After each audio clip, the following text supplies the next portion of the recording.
Wonderful music there. Carlos Kiba and the band doing a cover for Randy Travis's Three Wooden Crosses earlier on, a cover for Don Williams' Yellow Moon. For lovers of country music, of course, you can continue enjoying that music right here on Citizen TV Power Breakfast. We continue with the headlines, and I'm still here in studio with Beatrice Salachi, former Senator, Rosa Bui, woman representative Kisumu County, and Didmas Barasa, MP, Kimilili constituency.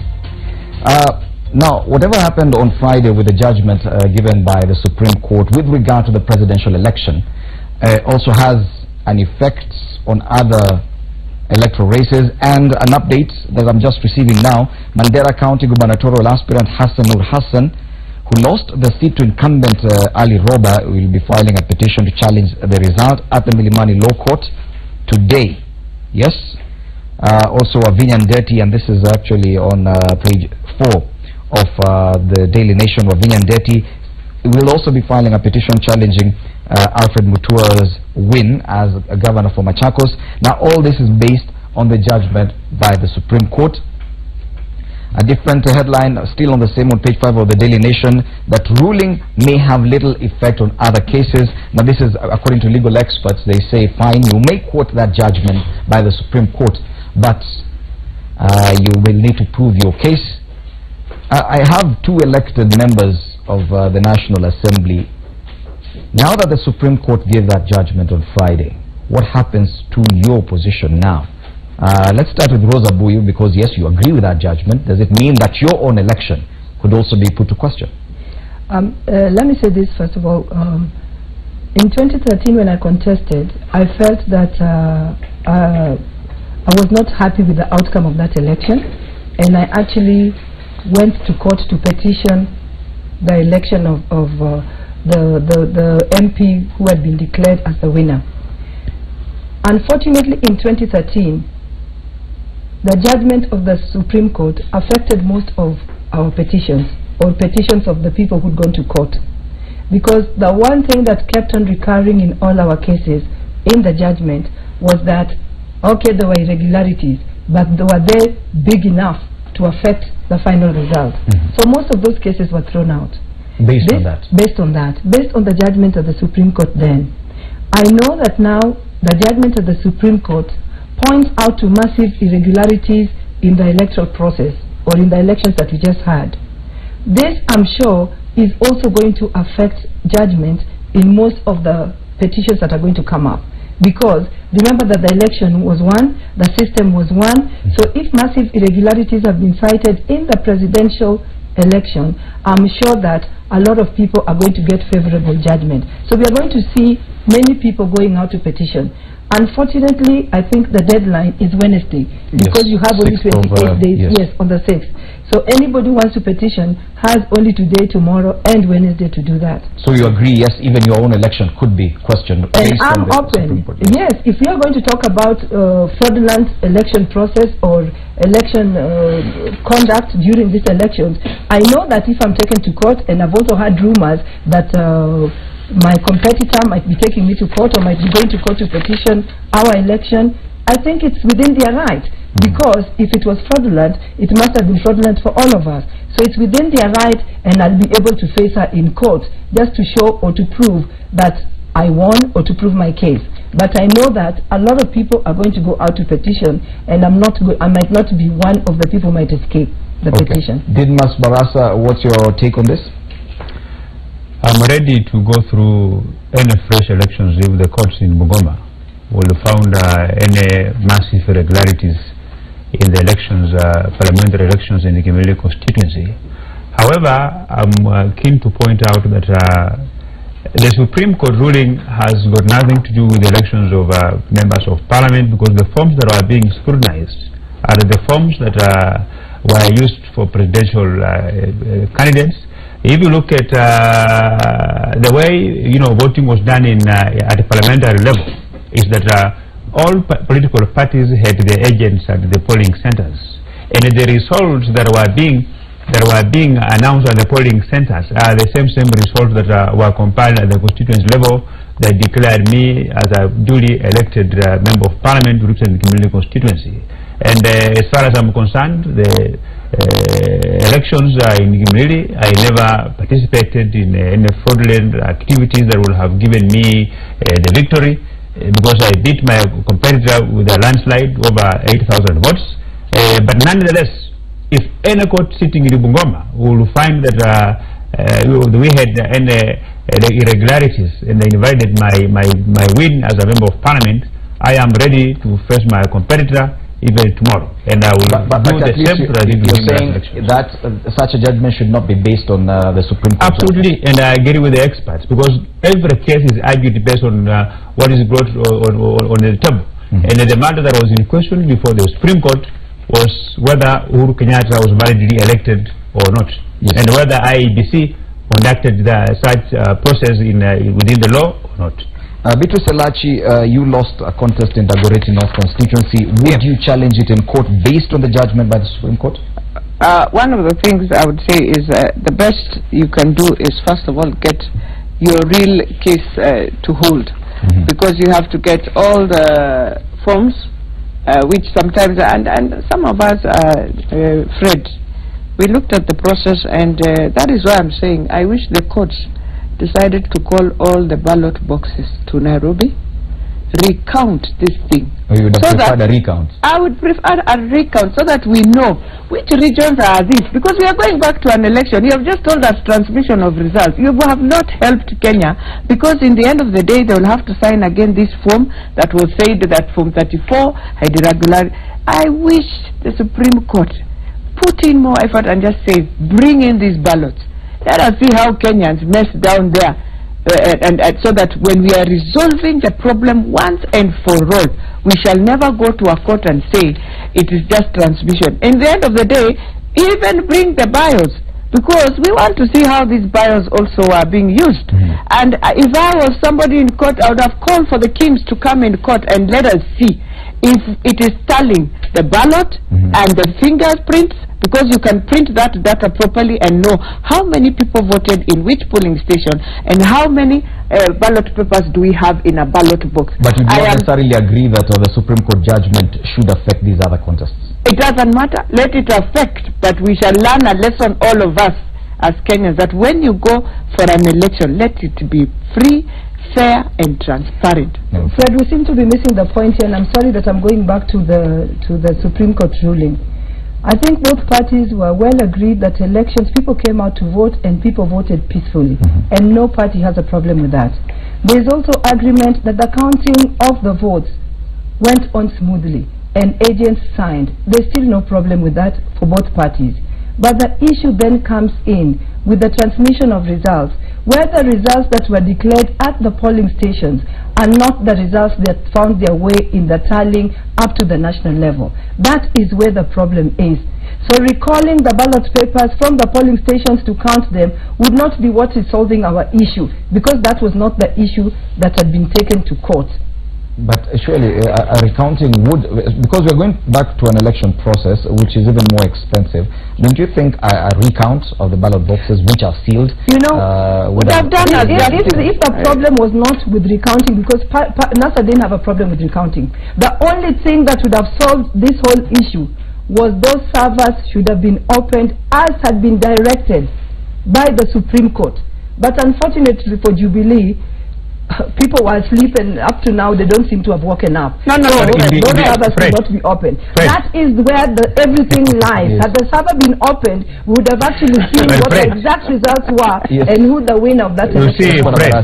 If Honorable Ross is saying that the results that are contained in the forms that were filled at the polling centers, those results were altered electronically, is not the same that appears in the National Tallying Center or the Constitutional Tallying Center, then the easiest to resolve this puzzle is to have those physical forms and do a recount. Because if you are saying that we have evidence that what was announced, for example, in Nikimili DAP Primary School in Nikimili is different from what was announced at the Tallying Center and the National Tallying Center, then I think you don't have to go through another election. You can still recount, and when it comes to transmitting, you feed wrong results or you feed wrong figures, or you have, because people know ways to do it. So whether you count right and get the figures right, it does not necessarily mean that the end result is reflective of the figures of the polling station. What if the recount would have been done at a central location somewhere in Nairobi? Don't you think that just moving all the ballot boxes to a central location? Remember, some ballot papers were already finding their way. The ballot papers in Embakasi were already finding their ways in waters and whatever. Anybody who can go to the extent of tampering with the electronic transmission of results can do away with physical results in whatever way they want. So you believe, steal them, Rosa Boy, the question is, do you believe that right now even the physical ballot papers and ballot boxes have been compromised? No, what I believe is NASA did not go to court for recounting of those ballot papers. So that could not have been part of the judgment. Okay. So Jubilee should now go to court and ask for those papers, ballot papers, to be recounted, because then that would be another case, and I'm sure the courts will grant it to them. But that was not our prayer or our plea. Now, what we're just saying as a country, and Beatrice Elachi, what Rosa Buya said is probably Jubilee should have applied for a recount. Well, do you think that would have been better? No, I'm just saying as a country, and to the courts, to help the country, they would have done that. Those are some of the things they would have said, since our elections were done by the KIMS, and then from there, a returning officer in a manual way feeds in. And you know, I don't even understand why Kenyans, we are very interesting. Everyone did a WhatsApp of that form. Every agent who was in a polling station did a WhatsApp before even the returning officer Fred keys in and now sends the data. They agree, they do WhatsApp for themselves so that they can forward that WhatsApp to their tallying center, wherever they are, or to their people. And now when we are in court, nobody even talked about it. Yet IEBC, you remember Fred said, every agent will have a right after to do a WhatsApp of Form 34, so that you are able to have data and to look at what has been transmitted and what is here. The other thing I remember very well, when they were telling the agents and even explaining on TV, IEBC very clearly said it will be an open thing, that an agent, before the returning officer sends the results to the tallying center, they will agree, all of them. And that's why I'm saying there is one thing, I'm not a lawyer, but there is one thing that lacked in court. The KIMS, which were that is where we did our election. If you ask me, as much as I'm not a very smart IT person, we did an election on something called the KIMS. The KIMS are the ones that send this. I even don't know why we were looking at servers. Servers, no. If we were good enough and we were genuine to ourselves and had reality in ourselves, those KIMS needed to come to the court, not even the tallying center, the transmission results of Oracle in Spain, where we are told they were sleeping. We don't need them because we did it manually. Okay. Manually. Okay. So just let me say this. I think my sister Beatrice just needs to look at the case and bring herself up to speed with what that case was all about, because what she's talking about was part of the things that the NASA team was requesting for, and their lawyers came out to say that that was NASA's way of ensuring that the case went beyond the stipulated time in the Constitution. So once again, she's coming to our side and saying their lawyers were wrong, and their lawyers prevented the whole hearing or the whole case being listened to or being exhausted the way it should have been exhausted. That was you people who refused. But I'd like to say this. Just let me say this. I'll give you a minute. When Beatrice, you talk about when you talk about somebody taking a picture on and transmitting results on WhatsApp, I'd like to give you a particular case of Kisian polling station. Kisian polling station falls under Kisumu West constituency, where I come from. The lady or the agent for ODM, or the presidential agent there, was called Anne Odinga. Now this lady, immediately the results have been declared and the returning officer, presiding officer, has filled the form with the details and they've signed. What she signed for at that particular time was Honorable Raila Amolo Odinga had 516 votes. Mheshimiwa Uhuru had 0 votes. Nyaga had 0 votes. eventually what the Form 34A that appeared at the National Tallying Center was the other way around. That in this Kisian polling center, Honorable Raila had 0, Uhuru had 0, and Nyaga had 516. So coming up to tell us that people were allowed to take shots of the filled 34A forms, and that was supposed to be security enough. I'd like to tell you there was no security and I'm even in that. this was part of the evidence presented in court. I have a copy of what she took on WhatsApp and what actually appeared at the National Tallying Center. And that is why the final judgment of massive irregularity was arrived at. And this results are declared at polling station, and what eventually appears is totally the opposite. I expect that this will be part of the written verdict that the Supreme Court will deliver, and probably will get to understand more of what informed their judgment. But I need to give you each a minute to wrap up this discussion. Let's start with Didmas Barasa. On this whole issue, what is the way forward right now? Because we appear to be even more divided heading into this second election for the president than even we were on August the 8th. I think Kenyan leaders have been quoted on many occasions saying that Kenya is bigger than all of us. And I think time has come for us to demonstrate that indeed Kenya is bigger than all of us. We have thousands of primary school pupils and secondary school students who are planning to sit for their exams. And I think that is more important, if not equal, to Kenyans electing their president. What I want to urge my fellow political leaders is to tone down. Let us respect all the institutions, whether it's IEBC or the judiciary, and let us cultivate the culture of speaking with each other so that we can have a unifying factor moving this country forward. I also want to appeal to the Chief Justice, Honorable Justice Mutunga, that yes, Maraga, that yes, he said that he will deliver full judgment within 21 days. But in the interest of this country, and in the interest of IEBC and the political parties understanding what really transpired, that will be used to ensure that those grey areas are ironized within the IEBC processes so they can prepare the fresh elections. I think you need to expedite and provide this judgment, this full judgment, as soon as possible, and I know he can. I also want to urge my fellow politicians, including my very good friend Honorable Ross, that those who surround the party leaders, Honorable Rosa, sorry for the, thank you for the correction, that they should not be what we call in English just as in the royal cry, that when the king is naked, you don't want to tell the king that you are naked, and that anything that comes from your political party or from your party leader, even if it's wrong, then it's justified. I think we need to change and be able to assist our party leaders in the political parties, I think, make decisions that are in the best interest of this country. Okay. Beatrice Salachi. First, I want to tell fellow Kenyans that let us be calm to our country. We know that very well. We will repeat this election. But at the same time, I want to thank Rosa, who has explained to us very clearly what I was just talking about, that WhatsApp. You can see how that WhatsApp helped to ensure who indeed the vote was for. And that is why we are saying we wish.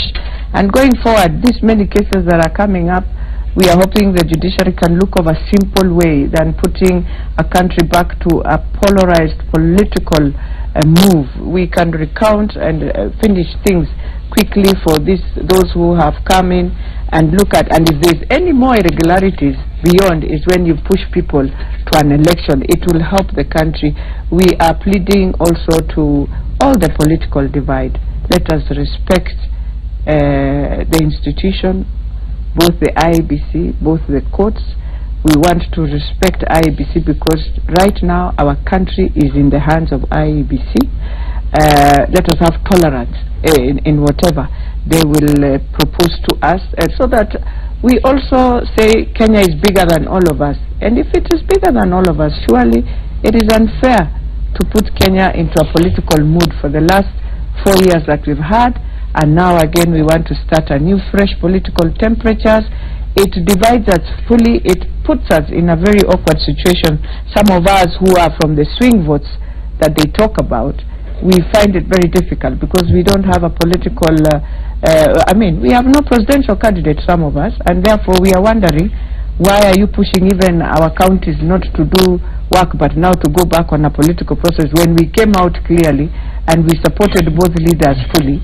So we want also a respect from our counties where we know we did our job, and when you come there, come with respect.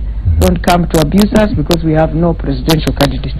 Okay, finally, Rosa Bui, and I have a direct question to you. Now that why do you want to ask me a question to influence my closing remark? Because you're the only representative of this side, that particular side of the political divide. Now that NASA is insisting on having the IEBC reconstituted, getting rid of some of those people there, you do not have a majority in the National Assembly or the Senate. How do you propose to do this when we know that such a push could necessitate it going through Parliament? As you make your final submission. First of all, just to answer you before I get to my final comment, I don't think to relieve the director of ICT in IBC of his job demands that goes to Parliament. It doesn't. I don't think that relieving the head of legal department in IBC of her duties demand that you go to Parliament. It doesn't. So that is just a fallacy, and we are not being honest with ourselves. Okay. Final submission. I'd then like to say this. For me, I'd just like to appeal to the executive of this country, headed by President Uhuru Kenyatta. The presidency is the symbol of unity in our country. The onus is on him, even in such difficult times, to rise up and unite Kenyans.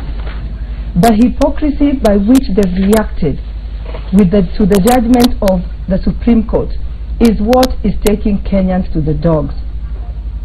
Just before the judgment was made, the executive kept on calling on the opposition leaders or NASA leaders to respect the judgment, whatever it was going to be, and to accept it. Now that the judgment was actually given on Friday, why is it then so difficult for them to accept it and to move on? The very words they used on the NASA leadership, accept and move on. I would like to appeal to the executive, accept and move on, and let us go to campaigns that are peaceful, campaigns that are not as polarizing as we've started in the last 3 days. Okay. That is what I'd like to say. Thank you so much, Rosa Bui, woman representative Kisumu County, Beatrice Salachi, former senator, and Didmas Barasa, MP Kimilili, helping us look at the headlines this morning.